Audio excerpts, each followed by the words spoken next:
كتاب أنزلناه إليك مبارك ليدبروا آياته وليتذكر أولو الألباب.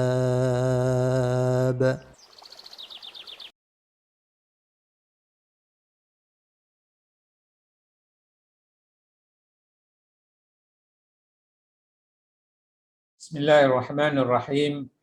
Alhamdulillahi rabbil alamin. Wassalatu wassalamu ala asyrafil anbiya'i wal mursalin wa ala alihi wa sahbihi ajma'in. Rabbi shrah li sadri wa yassir li amri wahlul 'uqdatam min lisani yafqahu qawli.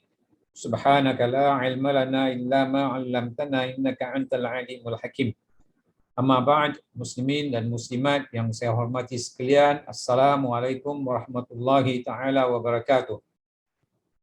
Seperti biasa, marilah kita sama-sama memanjangkan kesyukuran kita kehadrat Allah Subhanahu Wa Taala ke atas segala nikmat yang diberikan kepada kita, mulai daripada nikmat keislaman, keimanan, ketakwaan, kesabaran, ketenangan, kesihatan yang baik, persahabatan yang baik, kejiranan yang baik dan berbagai nikmat yang tidak terkira. Khususnya pada malam ini, alhamdulillah Allah Subhanahu Wa Taala menemukan kita kembali dalam program kuliah umum yang dianjurkan oleh Kata Qibla Akademik Tadabburul Quran bagi siri yang kelima. Dan hari ini bersama-sama kita adalah Al-Fadhil Ustaz Muhammad Uzair bin Muhammad Zaid. Beliau adalah seorang tokoh ulama muda, masih muda lagi yang bersama kita. Ya Ustaz, ya Ustaz Uzair. Muda, alhamdulillah doktor, tapi ulama. Ya, ahlan wa sahlan ya Ustaz. Ahlan wa sahlan bikum ya doktor. InsyaAllah beliau secara ringkasnya biodata beliau adalah beliau berpendidikan pengajian Islam di Jamiah, di Universiti Islam Al-Alamiyah Madinah Al-Munawwarah, di kuliah Quran, ya, kuliah Quran. Bukan calang-calang orang, ya. Kerana nak masuk ke kuliah Quran ni dia kena hafizul Quran. Masya-Allah. Dan begitu juga beliau telah menamatkan pengajian master juga di dalam bidang Al-Quran dan juga tafsir, dan beliau sekarang sedang menyiapkan tesis beliau dalam bidang Quran dan tafsir juga di Universiti Melaya. Dan walaupun masih muda lagi, tetapi pengalamannya Masya-Allah dalam berbagai bidang, ya. Jadi saya tidak mahu mengambil masa beliau dalam menghuraikan pengalaman beliau. Terus kita akan masuk kepada satu tajuk yang akan disampaikan oleh Ustaz Uzair bin Muhammad Zaid. Tajuknya adalah sangat menarik. Mungkin sebelum ini kalau kita mempelajari sirah Nabi SAW melalui kitab-kitab sirah, ya, seperti sirah Ibn Hisham dan sebagainya, ataupun yang kitab sirah yang terbaru adalah sirah Rahiqul Makhtum, ya Ustaz, ya? Ya, antara yang terbaru. Tapi hari ini tajuknya agak menarik kerana tajuknya adalah sirah Muhammad SAW dalam Al-Quran.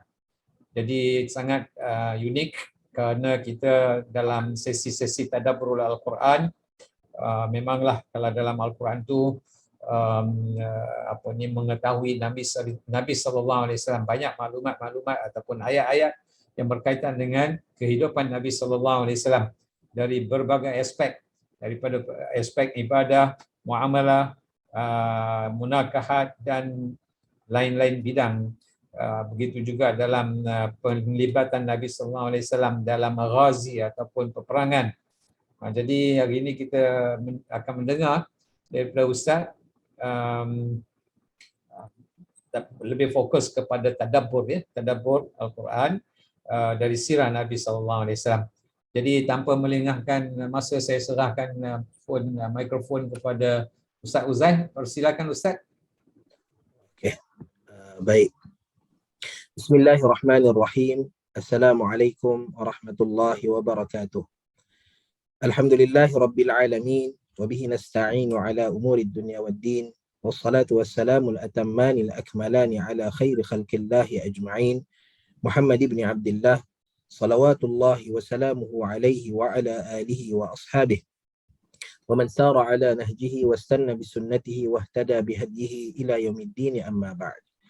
Tuan-tuan, puan-puan, muslimin, muslimat yang dirahmati Allah Subhanahu wa taala, pertama dan selama-lamanya segala pujian dan pujaan kita pada Allah Subhanahu wa taala yang memberikan kita keizinan serta membukakan kepada kita ruang dan peluang untuk kita sama-sama bertemu pada sesi kita pada malam ini. Lalu wama kunna linahtadiya laula an hadanallah.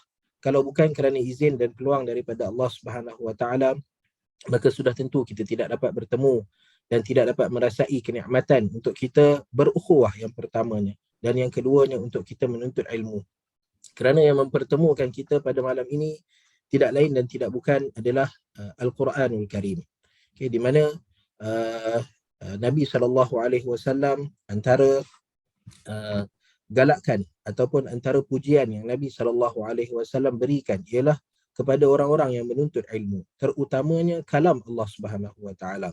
Majtama'a qaumun fi baitin min buyutillah, kata Nabi SAW, yatluna kitaballah wa yatadarasunahu bainahum. Tidak berkumpul seseorang ataupun sekumpulan manusia di dalam rumah Allah Subhanahu wa taala. Disebutkan rumah Allah Subhanahu wa taala sebagai ghalib, kerana ghalibnya, kebiasaannya, orang bila nak belajar tentang Al-Quranul Karim, maka mereka bertemu di dalam rumah Allah Subhanahu wa taala. Tetapi tidak bermakna mereka yang bertemu di luar rumah Allah Subhanahu wa taala tidak mendapat ganjaran ataupun faedah seperti mana yang disebutkan di dalam hadis Nabi SAW ini. Maka apa kelebihan yang Allah Taala berikan kepada dia? Illa nazalat alaihimus sakinah, kecuali diturunkan kepada mereka ketenangan. Wa ghashiyatuhumur rahmah, diberikan kerahmatan daripada Allah Subhanahu wa taala. Wa haffathumul malaikah, para malaikat turun berbondong-bondong, beramai-ramai. Bahkan dalam satu riwayat lain Nabi SAW menyebutkan innal malaikata la tad'u ajnihataha li talibil ilmi ridan bima yasna'. Para malaikat akan mengibarkan sayap-sayap mereka di atas para penuntut ilmu. Kerana apa? Ridan bima yasna', kerana mereka redha dengan apa yang dilakukan oleh penuntut-penuntut ilmu. Dan ada yang lebih hebat daripada itu, wa zakarahumullahu fi man indah. Allah Subhanahu wa taala akan sentiasa menyebutkan orang-orang ini pada makhluk yang ada di langit. Allah Taala sentiasa menyebutkan tentang mereka ini. Lalu ini peluang yang Allah Subhanahu wa taala berikan kepada kita, hanya tinggal pada kita untuk kita tunjuk pada Allah Subhanahu wa taala. Yang pertamanya, kita layak untuk dapat nikmat Allah Subhanahu wa taala ini, dan yang keduanya adalah untuk kita menunjukkan bahawa kita adalah hamba yang tahu bersyukur di atas peluang dan ruang dan peluang kebaikan yang Allah Subhanahu wa taala berikan kepada kita.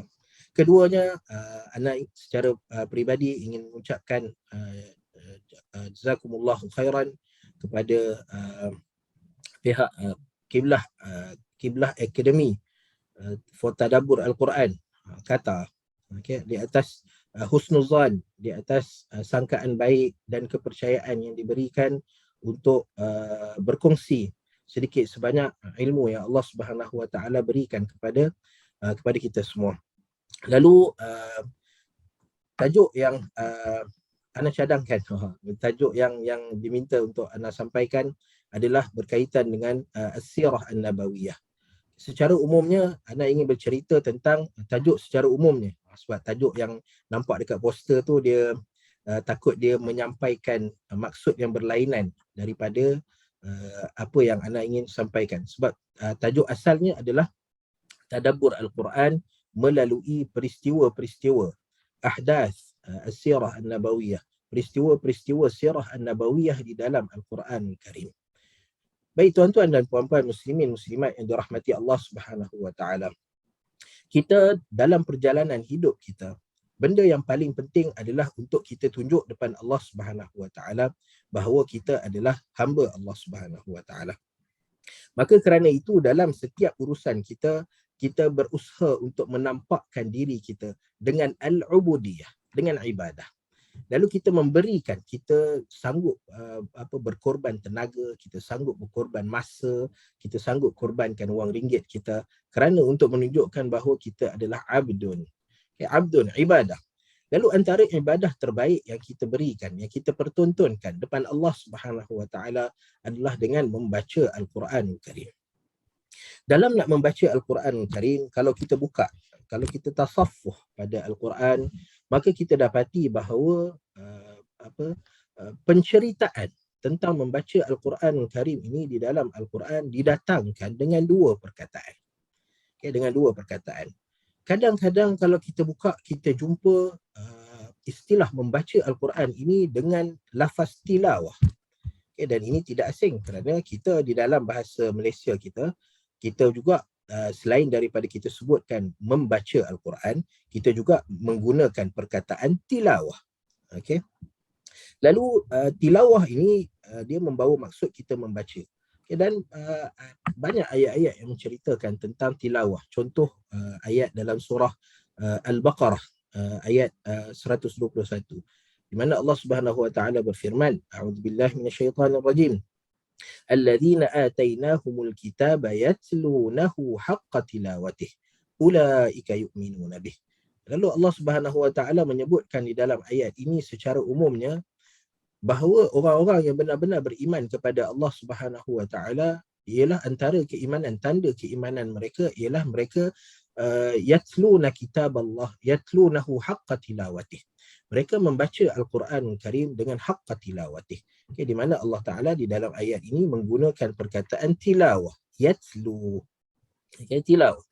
Dan begitu juga kalau kita tengok banyak ayat-ayat yang wa idza tuliyat, contoh ayat di dalam surah Al-Anfal, innamal mu'minuna alladhina idza dzukirallahu wajilat qulubuhum wa idza tuliyat alaihim ayatuhu zadatuhum imana. Apabila tuliyat, dibacakan, apabila ditilawahkan kepada mereka ayat-ayat Allah Subhanahu Wa Taala, maka zadatuhum imana, maka bertambah keimanan mereka pada Allah Subhanahu Wa Taala. Begitu juga ayat di dalam surah Fatir di mana Allah Subhanahu Wa Taala menyebutkan innal ladzina yatluna kitaballah wa aqamus salah wa anfaqu mimma razaqnahum sirran wa alaniyatan yarjuna tijaratan lan tabur. Di mana Allah Subhanahu Wa Taala menyebutkan antara golongan manusia yang mencari tijaratan lan tabur. Kita sedang berurusan dengan Allah Subhanahu Wa Taala. Lalu Allah Subhanahu Wa Taala nak memberikan kita satu ganjaran, nak membeli daripada kita. Ala inna sil'atallahi ghaliyah, ala inna sil'atallahi jannah. Kita juga nak membeli daripada Allah Subhanahu Wa Taala. Dan apa yang ada di sisi Allah Subhanahu Wa Taala, benda yang sangat mahal, ghaliyah. Ala inna sil'atallahi jannah. Ia adalah syurga yang mana mala ainun ra'at wala udhunun sami'at wala khatara ala qalbi bashar. Syurga yang tidak pernah terbayang dalam kepala manusia. Syurga yang telinga tak pernah nak dengar. Walaupun ada orang menceritakan tentang kehebatan syurga, tapi syurga itu lebih hebat daripada penceritaan manusia. So ini kelebihan yang Allah Subhanahu Wa Taala ceritakan. Dan Allah Taala sebutkan ia datang dengan tilawatul Quran, dengan membaca Al-Quranul Karim. Dan tilawah Al-Quran ini adalah asal kepada turunnya ayat Al-Quran. Okay? Di mana tujuan Allah Subhanahu Wa Taala menurunkan Al-Quran ini adalah supaya kita mendengar ataupun diperdengarkan kepada manusia. Awalam yakfihim, Allah Taala sebut di dalam surah Al-Ankabut. Awalam yakfihim anna anzalna alaikal kitaba yutla alaihim. Tidakkah cukup bagi manusia ini Allah Subhanahu Wa Taala menurunkan Al-Quran Karim untuk dibacakan kepada mereka. Okay, kerana itu asal daripada datangnya Al-Quran Karim adalah untuk ditilawahkan agar yang membaca itu dapat mendengarnya dan orang lain yang mendengar juga dapat mendengar kalam Allah Subhanahu Wa Taala dibacakan kepada mereka. Dan begitulah keadaannya. Kenapa? Antara sebab Allah Subhanahu Wa Taala membenarkan interaksi antara kita dengan orang yang tidak beriman pada Allah Subhanahu Wa Taala. Di mana Allah Taala sebut di dalam awal surah At-Taubah, wa in ahadum minal musyrikin istajarak fa'ajirhu hatta yasma'a kalam Allah. Maka Allah Subhanahu Wa Taala kata, kalau datang orang-orang kafir ingin berurusan dengan kamu, ingin menjadi pekerja kamu contohnya, maka fa'ajirhu, maka terimalah mereka. Kerana apa? Bukankah kita dilarang ataupun tidak digalakkan untuk berinteraksi dengan orang-orang yang tidak beriman kepada Allah Subhanahu Wa Taala, tapi dibenarkan. Antara sebabnya adalah supaya dapat diperdengarkan kepada mereka kalam Allah Subhanahu Wa Taala. Okay. Namun perkataan tilawah ini dia berasal daripada asal perkataan tilawah daripada perkataan ta lam waw. Okay. Di mana kata Ibnu Faris rahimahullahu taala, Ibnu Faris Abul Husain Ahmad Ibnu Faris, dia ada satu mu'jam. Okay. Di mana mu'jam ni antara mu'jam yang terbaik bagi orang yang nak tahu makna kalimat dalam bahasa Arab, terutamanya makna kalimah di dalam Al-Quranul Karim, maka sebaiknya memiliki kamus ini, Mu'jam Maqais Al-Lughah Ibnu Faris, di mana berbeza dengan mu'jam-mu'jam, bukan antara kelebihan lah dia, kita tak kata perbezaan, kerana setiap karangan para ahli ilmu ni dia ada kelebihan dia masing-masing. Lalu antara kelebihan Maqais Al-Lughah Ibnu Faris ini adalah dia tidak menerangkan makna perkataan itu. Macam contoh, kalau kita cari makna tilawah, dia tak terangkan makna tilawah tu apa, tetapi dia bawa datang daripada asal perkataan. Okay, di mana kata Ibnu Faris, tilawah ini asalnya daripada ta lam waw, dan di mana perkataan tilawah ataupun ta lam waw ini dia membawa maksud jama' atau al-ijtima', al-jam'u atau al-ijtima'. Okey, di mana bukan yang tu maksud dia al-ittiba', minta maaf, al-ittiba', ikut. Okey, kerana apa? Kerana tilawah ini, apa yang kita sebut sebagai tilawah ini dinamakan, hatta Ibn Faris sendiri di dalam kitabnya itu, di dalam Maqais Al-Lughah menyebutkan bahawa membaca Al-Quranul Karim dinamakan tilawah kerana apa? Kerana setiap ayat yang dibaca akan diikuti oleh ayat yang lain. Kita habis baca satu ayat, maka ada ayat lain akan ikut dia. Habis baca satu ayat dan ada ayat lain ikut dia. Dan begitulah keadaan kita dalam kita membaca Al-Quran. Dalam kehidupan seharian kita bila kita baca Al-Quran.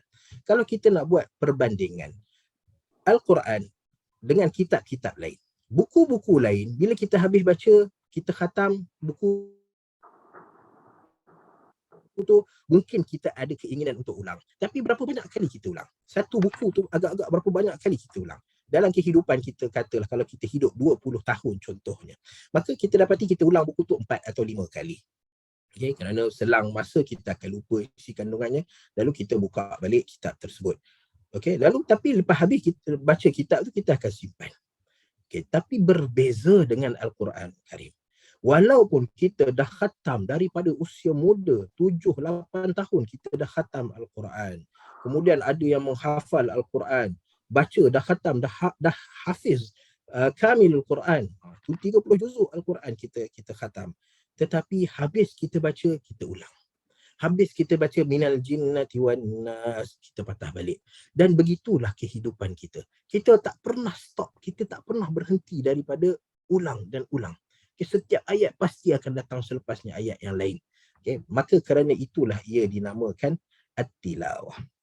Okay. Tetapi dalam satu situasi yang lain, dalam satu keadaan yang lain, kita dapati bahawa Allah Subhanahu Wa Taala di dalam Al-Quran Karim bila menceritakan tentang membaca Al-Quran Karim, maka Allah Subhanahu Wa Taala juga menggunakan perkataan qiraah.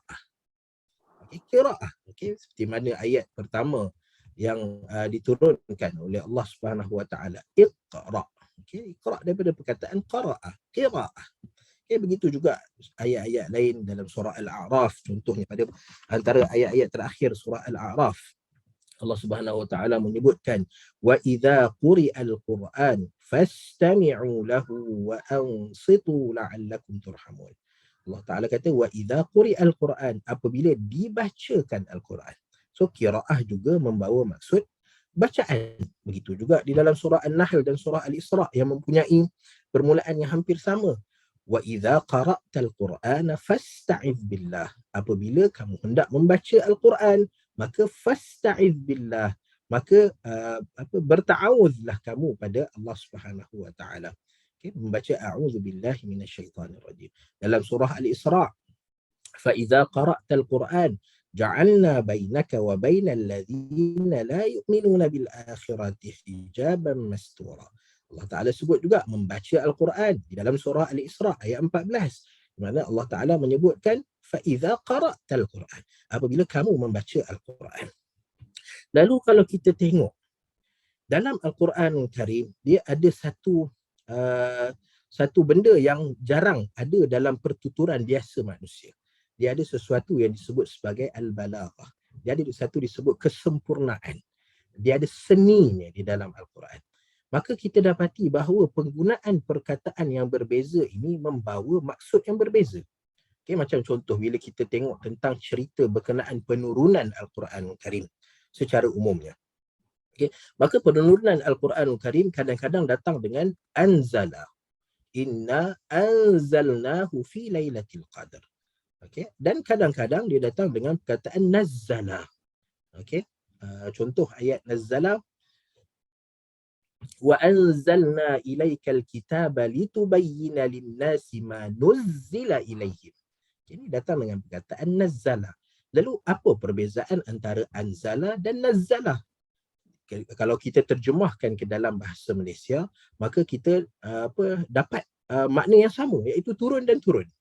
Okey, tetapi di dalam bahasa Arab anzala dan nazzala membawa konotasi, membawa maksud yang berbeza. Dan ini adalah antara ruang untuk kita memahami dan menghayati kalam Allah Subhanahu wa taala ataupun yang kita sebut sebagai tadabbur. Okay, setiap perkataan itu berbeza. Okay, dan begitu juga dalam tilawah dan qiraah. Apa beza tilawah dan qiraah? Okay, tadi tilawah kita dah cerita bahawa tilawah ini membaca kerana maksudnya ikut setiap ayat diikuti dengan ayat-ayat yang lain. Adapun qiraah ini maka dia datang daripada perkataan qara. Okey, qara sama ada qara'a, qarawa, qaraya. Kerana Ibn Faris, saya suka quote daripada Ibn Faris. Walaupun ada kitab-kitab lain, ada mu'jam-mu'jam lain yang bagus. Okey, macam mu'jam apa lagi? Lupa dah nama-nama mu'jam-mu'jam ni. Okey, ada Al-Wasit. Okey, ada kalau contoh dalam Al-Quran ada Al-Mufradat fi Gharibil Quran. Kemudian ada lupa dah nama mu'jam ni. Tapi ada banyak mu'jam yang menceritakan makna perkataan. Tapi saya suka quote Ibn Faris, bahkan dah terbiasa. Setiap kali ada nak tengok makna perkataan akan buka Ibn Faris. So sampai lupa nama-nama mu'jam yang lain. Maka kata Ibn Faris, qaf, ra dan harful mu'tal ataupun harful illah.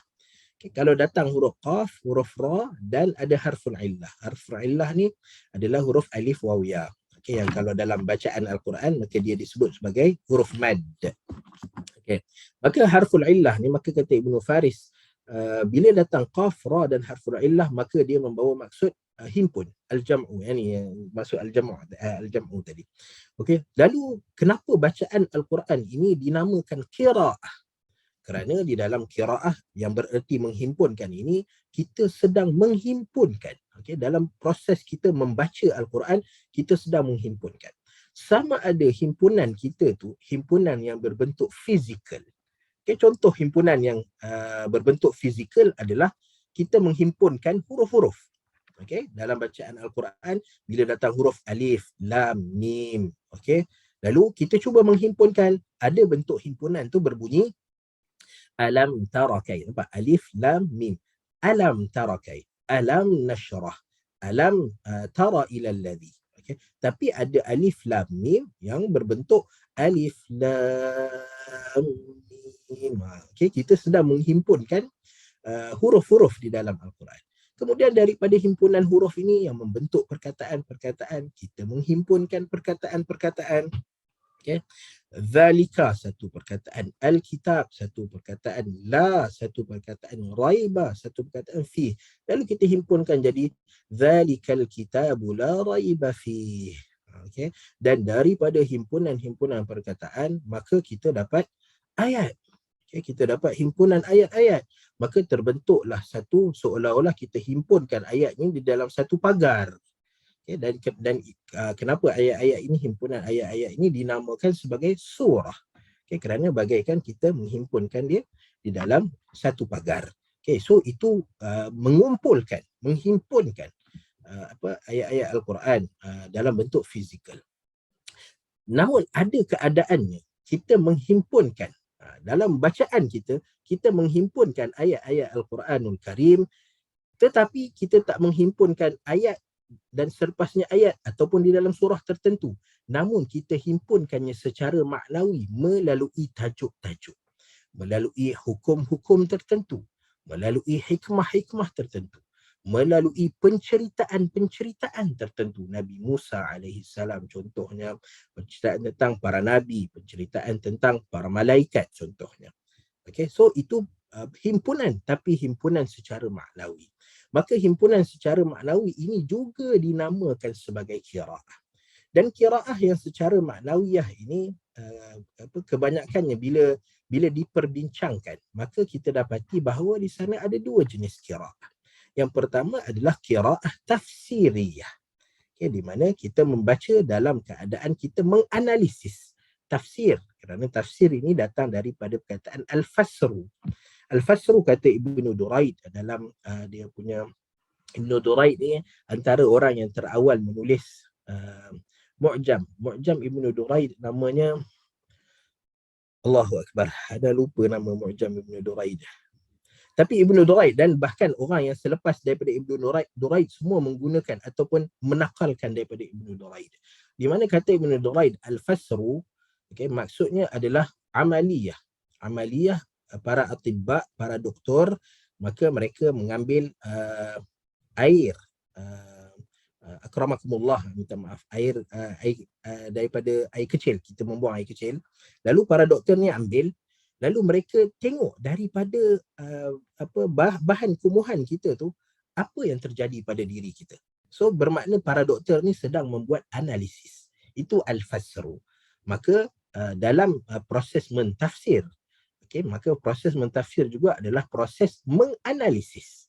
Okay, menganalisis perkataan, kenapa Allah Ta'ala guna perkataan ini, kenapa datang dengan waw, kenapa datang dengan fa, okay, kenapa minta izin tak guna hatta tasta'zinu tapi guna tasta'nisu, okay, kenapa sekian dan sekian, kenapa dan kenapa ni adalah jawapan kepada qiraah tafsiriyah. Okay. Dan qiraah tafsiriyah ni, bila kita buat qiraah tafsiriyah, maka natijahnya adalah kita akan dapat ilmu, kita akan dapat makrifah, kita akan dapat sesuatu yang baru. Okay, kerana apa? Sebab analisis, hatta dalam kehidupan seharian kita pun, bila kita buat analisis, okay, bila contoh tangan kita sakit, lalu kita pun tengok, sakit sebab apa? Tadi terkena pisau. Itu analisis.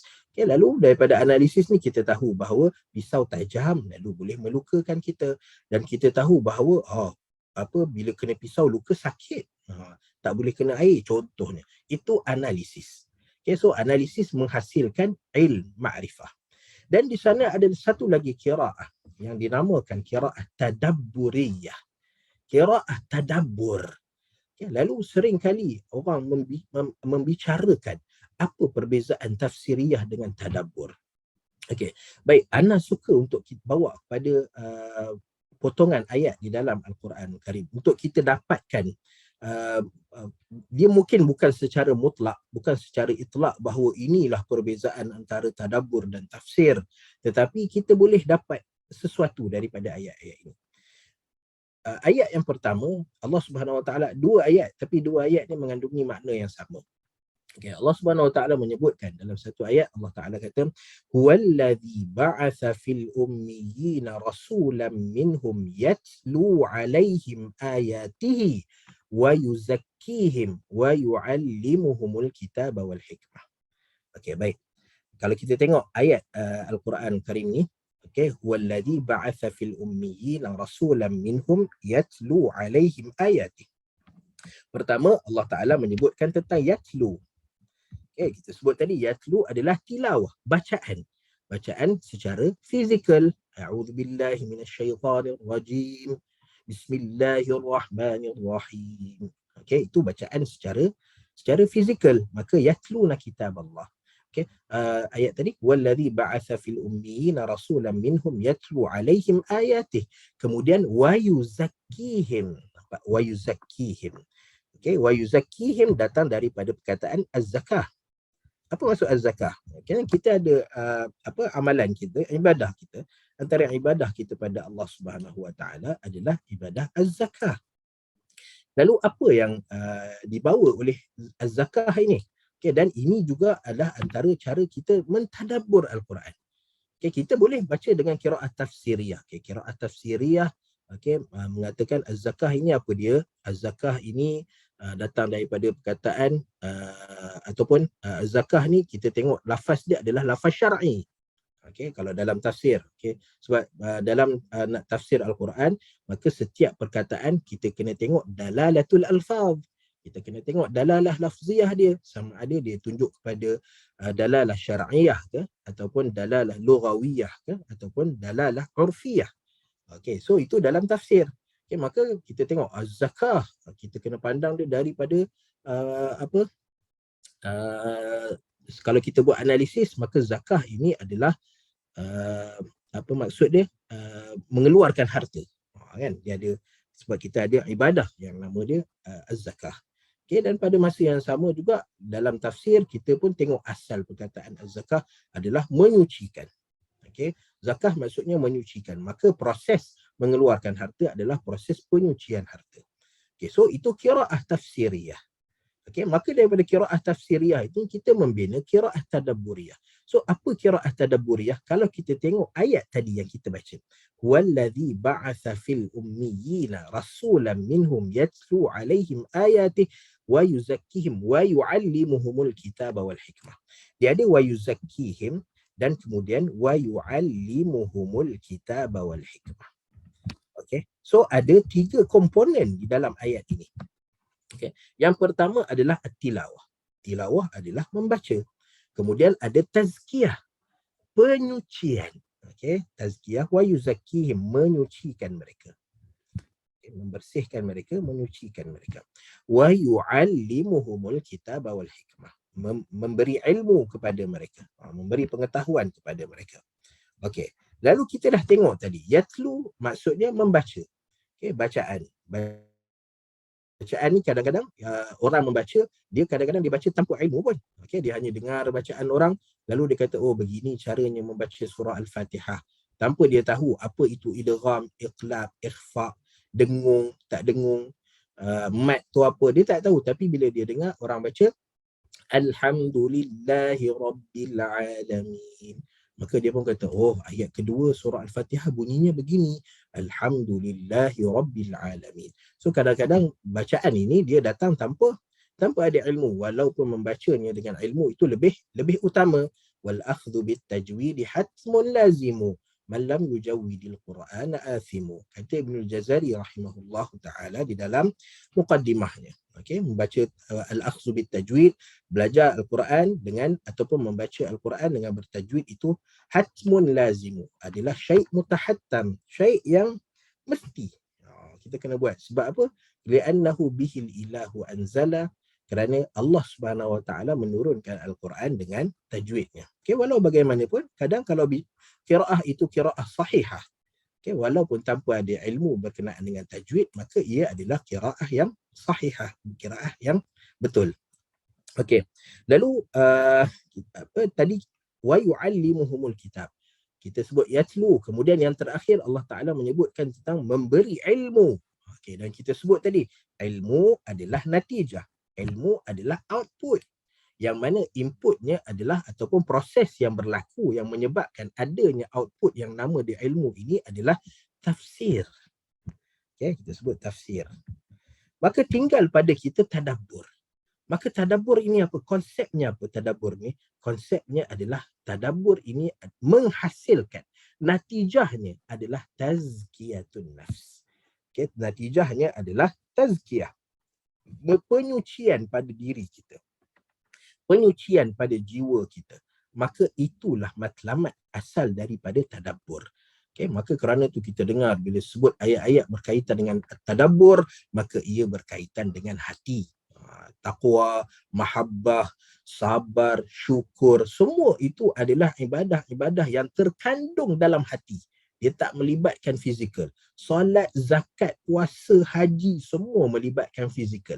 Melibatkan orang melihat perbuatan kita. Solat ada rukuk, ada sujud. Haji ada tawaf, ada sa'i. Orang nampak perbuatan kita. Tetapi benda-benda yang berkaitan dengan hati, okey, maka ini melibatkan penyucian. Sabar, syukur. Kerana sabar ada lawannya tidak sabar. Syukur ada lawannya tidak redha. Okey, so setiap benda yang berkaitan dengan hati ini maka melibatkan penyucian.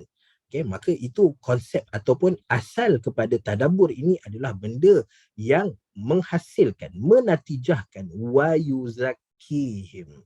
Benda-benda yang berkaitan dengan at-tazkiyah. Okay, lalu bila mana kita menyebutkan tentang tadabbur? Okay, menyebutkan tentang tadabbur. Lalu dan tadabbur ini pula adalah tadabbur ataupun kita kata melibatkan penyucian jiwa. Dan kita jumpa dengan Allah Subhanahu Wa Taala dalam keadaan hati yang illa man atallaha biqalbin salim. Okay, jumpa dengan Allah Taala dengan hati yang salim. Salim maksudnya yang baik, selamat kan perkataan salim. Lalu selamat ini pun kita boleh nampak daripada dua pandangan. Selamat maksudnya kita berjaya menjaga hati kita. Maksudnya kita tak merosakkan hati kita dengan makanan-makanan tak elok, dengan perbuatan-perbuatan tak elok, makan terlalu banyak, makan berminyak, menghisap rokok contohnya. Ini boleh merosakkan organ dalaman kita. Dan pada masa yang sama, qalbun salim juga adalah salim dari segi tidak ada kekufuran pada Allah Ta'ala, tidak ada unsur-unsur kesyirikan pada Allah Subhanahu Wa Ta'ala, dan tidak ada sifat-sifat yang disebutkan sebagai sifat-sifat mazmumah di dalamnya. Okey, lalu kita nak datang jumpa Allah Taala dalam keadaan kita dah tercapai wa yuzakkihim. Lalu kita nak antara cara untuk tazkiyah an-nafs adalah dengan mentadabbur kalam Allah Subhanahu Wa Taala. Lalu kita cuba dan kita usaha nak mentadabbur kalam Allah Subhanahu Wa Taala, jalan dia, ruang dia, channel dia terlalu banyak.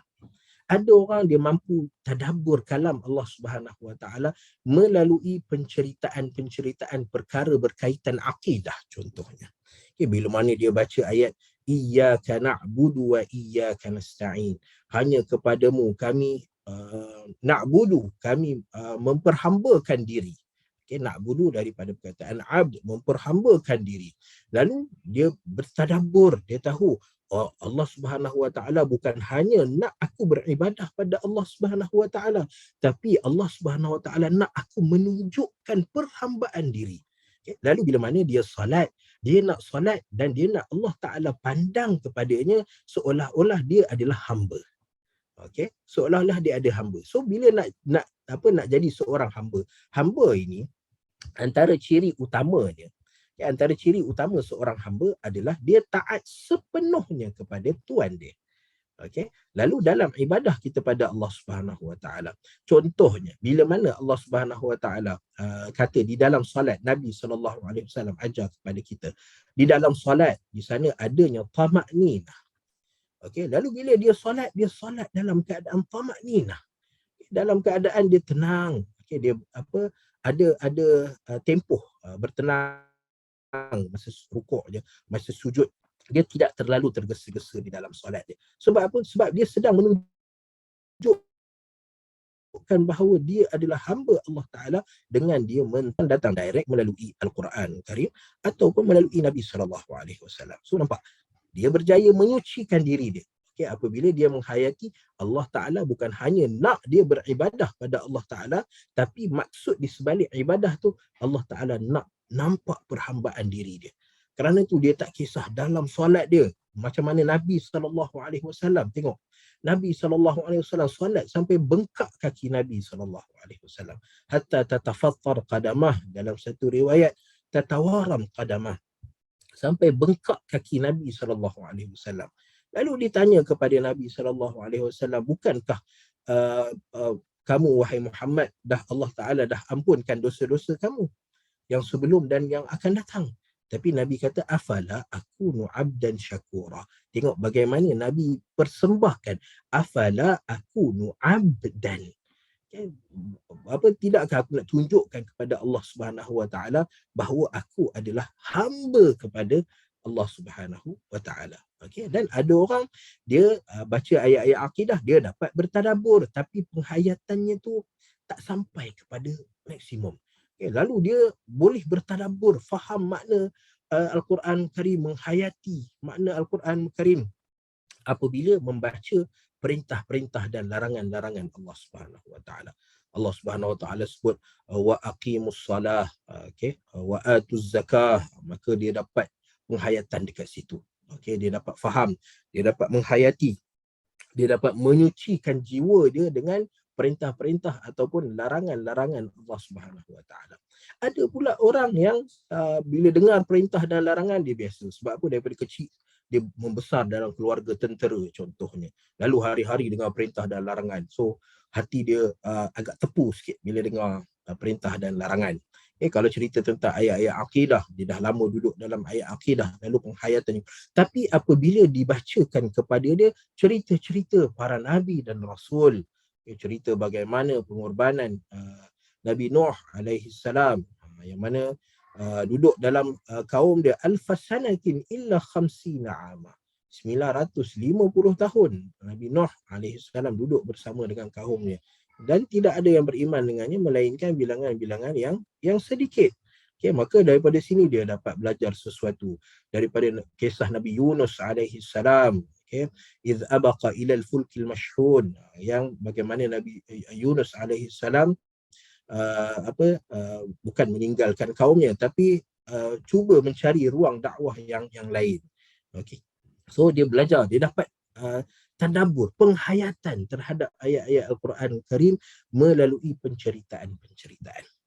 Okey, dan antara ruang untuk kita mentadabbur kalam Allah Subhanahu Wa Taala, untuk menghayati kalam Allah Subhanahu Wa Taala adalah dengan kita melihat kepada peristiwa-peristiwa sirah an-nabawiyah di dalam Al-Quran Karim. Okey, lalu kalau orang bertanya kepada kita, Ustaz, kenapa kita kena tengok sirah an-nabawiyah di dalam Al-Quran Karim? Okey, sirah an-nabawiyah di dalam Al-Quran Karim, bukankah Al-Quran ini tujuannya datang untuk memberikan perintah kepada kita, memberikan nasihat, peringatan kepada kita, menjadi panduan dalam kehidupan kita. Okey, lalu kita ceritakan bahawa yang pertamanya, apa kepentingan kita mengetahui sirah an-nabawiyah terutamanya di dalam Al-Quran? Okay, kerana sirah an-nabawiyah, kalau kita tengok ayat-ayat lain, perintah ke, larangan ke, nasihat ke, mau'izah ke, maka kita tak nampak macam mana kita nak mengaplikasikannya dalam kehidupan kita. Sebab tu antara pesanan Ali bin Abi Talib radhiyallahu taala anhu kepada Ibnu Abbas ketika mana Ibnu Abbas nak pergi berhujjah dan berdepan dengan dengan golongan Khawarij pada zaman Ali bin Abi Talib, maka kata Ali bin Abi Talib, Al-Quran ni hammalun lil wujuh. Hammalun lil wujuh, maksudnya daripada satu ayat ni ada orang faham macam ni, ada orang faham macam tu, ada orang faham dengan cara dia. Okey, lalu kalau kita tak boleh nak sebut ayat Al-Quran ni teori, tapi kita tak nampak cara pengaplikasikan. Okey, macam mana nak mengaplikasikannya dalam kehidupan kita. Okey, macam contoh macam ayat yang saya baca tadi.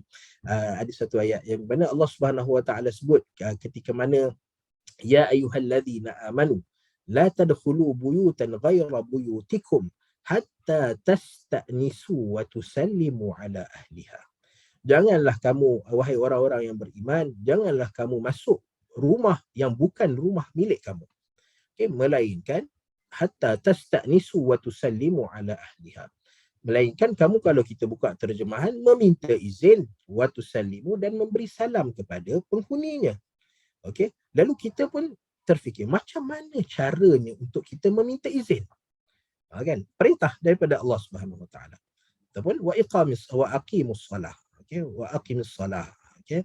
Dirikanlah solat. So banyak perintah-perintah Allah Subhanahu Wa Taala yang mana bila sampai pengaplikasikannya, okey, sampai waktu pengaplikasikannya, maka kita Macam mana caranya untuk kita mengaplikasikan.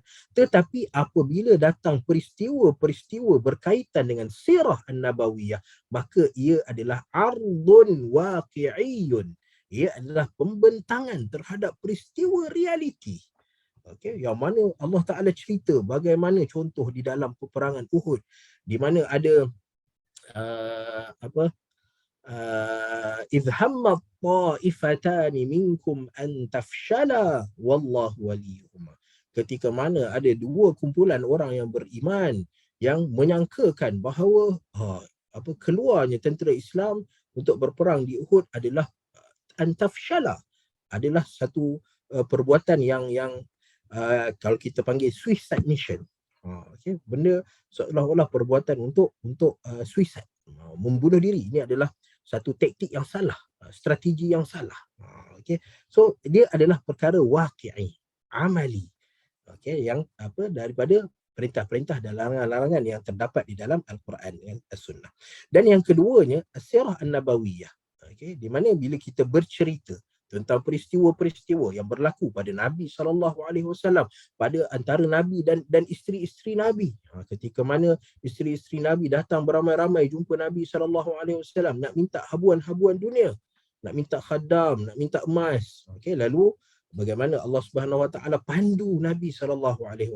So bila kita dengar cerita ni, maka kita nampak lebih jelas.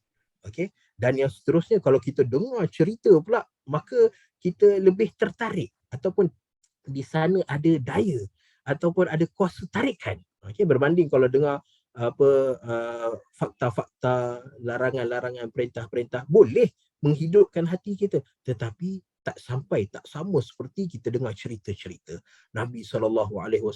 Ada sahabat Nabi datang jumpa Nabi, tanya pasal zihar. Okay, sampai turun ayat surah Al-Mujadalah.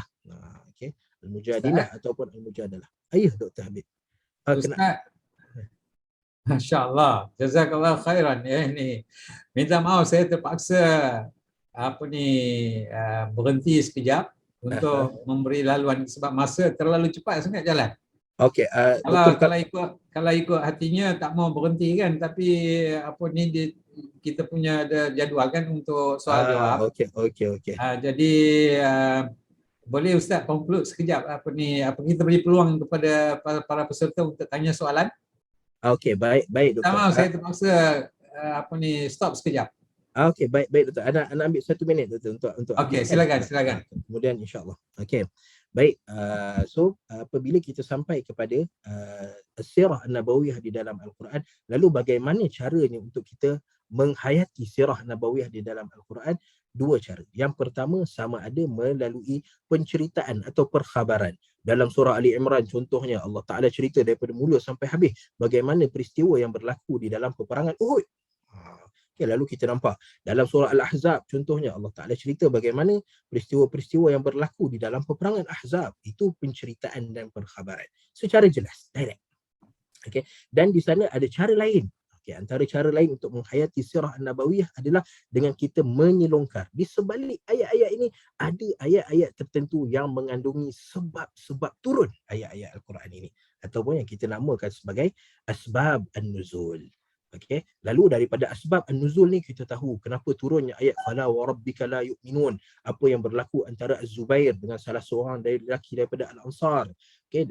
Ayat inna safa wal marwata min sya'airillah faman hajjal baita aw i'tamara fala junaha alaihi an yatawafa bihima.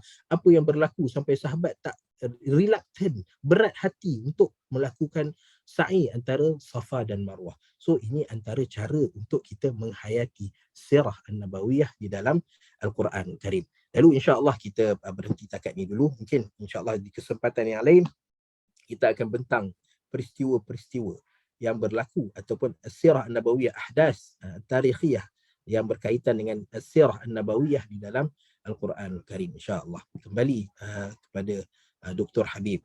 Jazakallah khairan Ustaz Muhammad Uzair bin Zaid. Alhamdulillah, beginilah kita nampak muslimin dan muslimat bagaimana tokoh qari dan mufassir yang menghuraikan sirah nabawiyah ataupun sirah Muhammad sallallahu alaihi wasallam. Itu saya rasa apa yang dibentangkan oleh Ustaz Uzair tadi itu mukaddimah baru saya rasa. Sebab apa ni di akhir-akhir saya terpaksa berhentikan beliau memberi laluan. Jazakallahu khairan ala kulli hal. Saya tidak mahu mengulangi balik apa yang Ustaz cerita. Cuma ada beberapa soalan kat sini di mana Ustaz menghuraikan mengenai beberapa jenis qiraah. Itu sangat menarik tu. Qiraah tafsiriyah, qiraah tadabburiyah. Dan saya reservekan soalan itu sebab ada soalan dekat sini, panjang ni soalan ni yang ditanya. Saya nak tengok baca sekejap ya. Start saya baca ya. Sila doktor. Terdapat syak wasangka bahawa ramai orang Islam mengulangi apabila anda bercakap dengan mereka tentang mengikuti biografi Nabi. Mereka mengatakan bahawa Nabi mencapai kedudukan yang tinggi dalam ibadah dan renungan Al-Quran yang tidak dapat kita capai. Maka mereka meninggalkan mengikuti contoh riwayat hidup Nabi SAW dalam merenung dan membaca Al-Quran. Apakah panduan anda terhadap kecacatan ini? Ustaz faham ya soalannya? Sebab panjang sangat. Ana cuba untuk jawab. Kalau kena tu kenalah doktor. Ini rajman bil ghaib. Okey, fadal. Okey. Baik, pertama Ana segan sebenarnya nak jawab kerana dalam ni ada masyaikh, masya-Allah, para dakatirah. Okey, walau bagaimanapun mungkin satu antara jawapan yang kita boleh berikan ialah ada sebabnya kenapa Allah Subhanahu Wa Taala berikan pembawa syariat kepada kita adalah manusia seperti kita. Okey, kama arsalna fikum rasulan minkum. Allah Taala kata, Allah Taala hantar kepada kita daripada kalangan kita juga. Sebab kalau yang datang tu daripada makhluk yang tak sama macam kita. Contohnya Allah Taala hantar malaikat untuk bawa syariat. Lagi kita akan mengadu, malaikat, macam mana kita nak tiru malaikat? Okay, ataupun jin yang mana boleh menggaibkan diri, boleh menjelmakan diri, boleh tasyakul bi ashkal.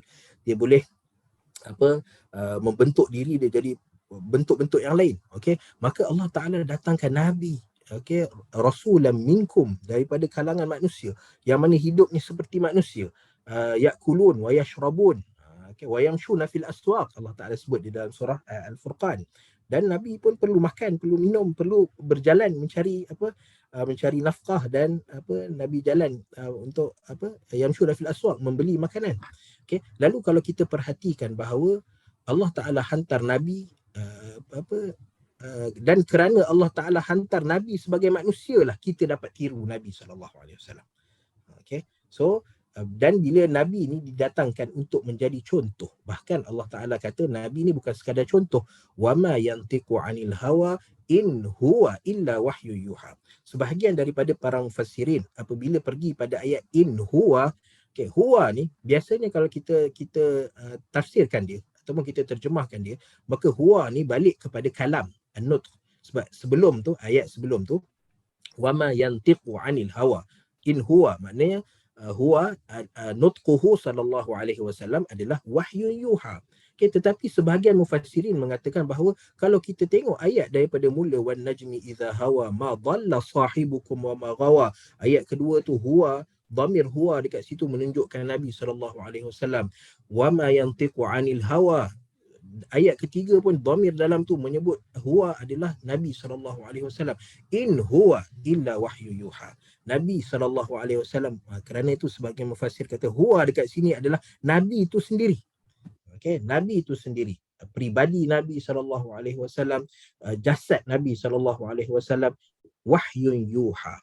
Okay, adalah wahyu daripada Allah Subhanahu Wa Taala. Sebab bagaimana Allah Subhanahu Wa Taala nak minta untuk dijadikan contoh, melainkan orang itu adalah sempurna, okay, ataupun hampir kepada kesempurnaan. Okay, maka kerana kalau orang kata pada kita macam mana nak tiru Nabi SAW, maka Allah Taala bawa datang Nabi itu untuk kita tiru lah. Okay, kalau Allah Ta'ala datangkan para malaikat, susah kita nak tiru.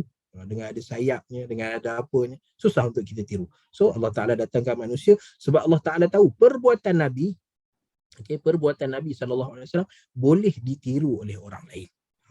Okay, So wallahu taala alam. Mungkin Dr. Mungkin Habib juga ada. Ustaz kita boleh tambah sedikit kerana soalan tu of course lah Nabi SAW apa orang kata Nabi ya, sebagaimana Ustaz dah sebut dia menerima wahyu, sudah tentu kesempurnaan Nabi tidak boleh ditandingi. Namun demikian Nabi SAW sendiri ada menyarankan kepada umatnya, iaitu apa itu Nabi SAW bersabda wa ma amartukum bisyai' Fa'tu minhu mastata'. Fa'tu Minhu bimastata'tum. mastata'tum. Wa idza nahaitukum an syai' fantahu anhu. Kama qala sallallahu alaihi wasallam. Yang maksudnya Nabi sallallahu alaihi wasallam sendiri dah sebut, iaitu apabila aku memerintahkan kamu sekalian sesuatu, maka lakukanlah sekadar kemampuan kamu sekalian. Kenapa? Kerana Nabi sallallahu alaihi wasallam memahami umatnya memang tidak akan sampai ke tahap Nabi sallallahu alaihi wasallam. Tetapi apabila Nabi sallallahu alaihi wasallam melarang sesuatu, maka jangan buat sekali-kali. Tinggalkan seterusnya. Yang itu sesuatu yang praktikal saya rasa. Kerana perintah Nabi boleh kita lakukan 10% ke, 20% ke, 30% ke, kalau boleh sampai lebih daripada 80% itu cukup hebatlah tu kan. Tapi yang larangan jangan sekali-kali. Wallahu a'lam. Ustaz ada tambahan soalan-soalan lagi? Dia sebenarnya banyak soalan ni. Cuma kita terpaksa mengejar masa, di mana Ustaz ada menyebut channel ataupun cara-cara untuk bertadabbur ni terlalu banyak, di mana ianya sangat sesuai dalam semua lapisan masyarakat. Tak kira dia tu peladang, petani, dia tu guru, engineer, arkitek, maknanya dia merangkumi semua bidang. Jadi ianya bergantung kepada orang itu, bagaimana dia nak melihat. Kalau petani misalnya dia melihat kepada ayat-ayat yang macam mana Ustaz? Ada contoh-contoh dia tak? Ada contohnya. Kalau ialah sebab nak memahami Al-Quran ni dia perlukan kepada asas yang utama, iaitu bahasa Arab. Hilang bahasa Arab maka sukar untuk kita tadabbur makna ayat Al-Quran. Tapi walau bagaimanapun contoh, kalau petani contohnya, mungkin kita boleh tengok ayat ayat akhir surah Muhammad, ayat akhir surah ataupun surah Al-Fath yang Muhammadur Rasulullah والذين معه أشداء على الكفار رحماء بينهم تراهم ركعا سجدا يبتغون فضلا من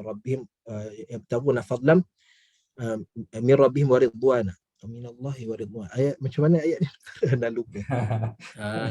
سيماهم في وجوههم من أثر السجود ذلك مثلهم في التوراة ومثلهم في الإنجيل كزرع أخرج شطأه فآزره فاستغلظ فاستوى على سوقه. Okay, mungkin kena ambil masa nak terjemah. Tapi nak cerita bahawa di dalam ini Allah Subhanahu Wa Taala menceritakan tentang bagaimana pokok yu'jibuz zurra' liyaghidha bihimul kuffar. Bahkan Allah Taala sebut perkataan al-kuffar. Al-kuffar dekat sini bukan maksud orang kafir, tapi petani-petani, peladang-peladang. Okay, so ada ayat-ayat yang memang sebut pun nama peladang, nama petani. Okay, dan bagaimana Allah Subhanahu Wa Taala cerita petani-petani ni kadang dia memerlukan hujan. Okay, maka Allah Ta'ala cerita bagaimana pembentukan awan yang menghasilkan hujan. Okay, dan bagaimana contohnya apa lagi ada doktor berkaitan, doktor ta'alam ini bihadzal amr. Dan begitulah keadaan ni. Maknanya ada benda-benda yang Allah Ta'ala sentuh di dalam Al-Quran Karim, kerana Allah Ta'ala memang ataupun paling-paling pun Allah Ta'ala sebut fas'alu ahla dzikri in kuntum la ta'lamun. Tanyalah kepada mereka yang ada kepakaran sekiranya kalian tidak tahu. Wallahu a'lam. Okey Ustaz, jazakallah khair sekali lagi, kerana masa cuma ada 2 minit saja lagi. Kita akan beri peluang kepada pengurus untuk mengiklankan kuliah-kuliah yang akan datang. Jadi sekali lagi memang topiknya sangat menarik. Saya rasa apa yang Ustaz sampaikan tu cuma mukadimah saja. Kita akan jemput lagi untuk meneruskan hal-hal yang berkaitan dengan sirah Nabawiyah sallallahu alaihi wasallam. Sekali lagi saya berterima kasih kepada Ustaz dan juga kepada semua para hadirin muslimin dan muslimat, dan kepada Katam dan yang memberi peluang kepada kita untuk mengikuti kuliah umum ini dalam program yang sebegini unik, ya. Alhamdulillah. Saya rasa teman-teman daripada Indonesia pun ada ikuti. Di sana Dr. Yusran ada daripada Aceh, ya. Masya Allah. Ahlan wa sahlan ya Doktor. Jadi saya serahkan Ahlan wa sahlan ya Doktor. Masya Allah. Hal lain lagi soal? لا ما عندي سؤال، أنا في الطريق يعني أنا في السيارة لكن أسمع محاضرة. جزاك الله خيرا. نعم جزاكم الله خيرا. صالح أنا أترك الأمر إليك الآن. صالح. نعم شكرا دكتور. طيب السلام عليكم ورحمة الله وبركاته semua. Okey, tentang untuk kuliah nombor 6 insya-Allah akan ada pada minggu depan 9 hari bulan 2 dengan penceramah Ustaz Muhammad Uzair bin Izham dengan tajuknya hikmah huruf-huruf muqatta'at dalam Al-Quran insya-Allah. Okey, link saya akan share dalam chat nanti sebab dia akan satu link untuk semua kuliah akan datang masa depan insya-Allah. Okey, itu sahaja ini. Okey, jazakallah khairan muslimin dan muslimat. Masya-Allah. Selepas Ustaz Uzair bin Zaid ni telah huraikan mengenai perkataan tilawah, pada minggu hadapan pula Ustaz Uzair juga tu. Ustaz Uzair bin Ustaz Uzair bin Izham. Masya-Allah, namanya masya-Allah sama. Dan kita menantilah insya-Allah, dan kuliah beliau adalah hikmah huruf-huruf muqatta'at dalam Al-Quran, ya, seperti mana yang Ustaz Uzair sebut tadi juga. Jadi mudah-mudahan kita menunggu sehingga saat tersebutlah, iaitu minggu hadapan insya-Allah. Jazakumullah khairan. Assalamualaikum warahmatullahi wabarakatuh.